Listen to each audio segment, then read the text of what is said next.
Serangan balik yang dulu digembar-gemborkan oleh Presiden Ukraina Volodymyr Zelensky hingga kini belum juga digelar. Belum terrealisasinya operasi ofensif tersebut menimbulkan rasa pesimistis pihak Barat. Media-media Barat pun memperkirakan bahwa pasukan Ukraina saat ini semakin berkurang. Bahkan perekrutan yang didukung oleh mobilisasi yang dilakukan saat ini ditanggapi dengan skeptis. Media Amerika Serikat Wall Street Journal menyebutkan bahwa dua negara yang sedang berseteru sedang mengalami permasalahan kekurangan prajurit sehingga tidak terjadi terobosan berarti dari keduanya. Ukraina disebut WSJ, saat ini hanya mengandalkan drone-drone dan rudal dari Barat untuk menyerang Rusia.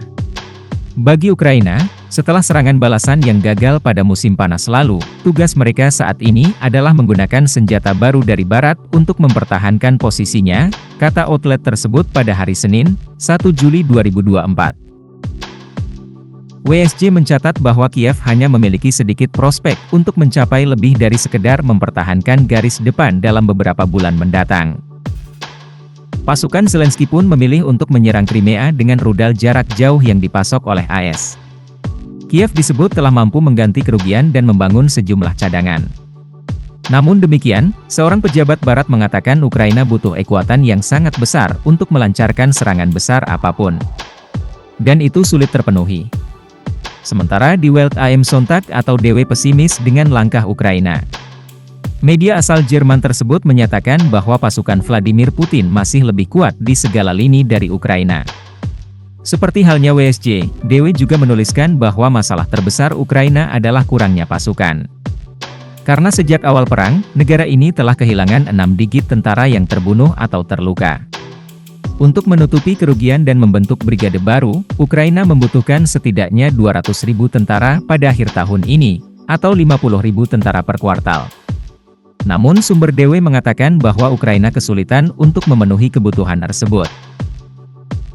Skema mobilisasi terbaru diharapkan dapat merekrut hingga 10.000 orang dari penjara, berdasarkan undang-undang yang disetujui oleh Kiev pada bulan Mei. Sejauh ini, 2.800 narapidana telah mendaftar ke militer, kata Die Welt, mengutip angka dari pemerintah Ukraina.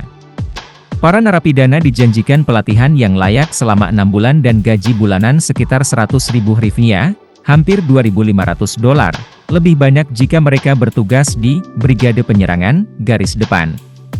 Seorang terpidana, yang diidentifikasi hanya sebagai Yuri, mengatakan dia tetap tidak akan mendaftar wajib militer.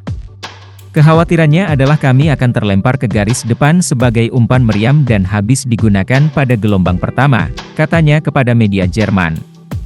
Karena banyak orang menganggap narapidana sebagai sampah masyarakat. Presiden Rusia Vladimir Putin dikutip dari Russia Today mengatakan, kerugian yang dialami Ukraina perkirakan sebesar 50.000 orang per bulan, di mana sekitar setengahnya tidak dapat diperbaiki, dan mencatat bahwa jumlah korban di Rusia 5 kali lebih rendah.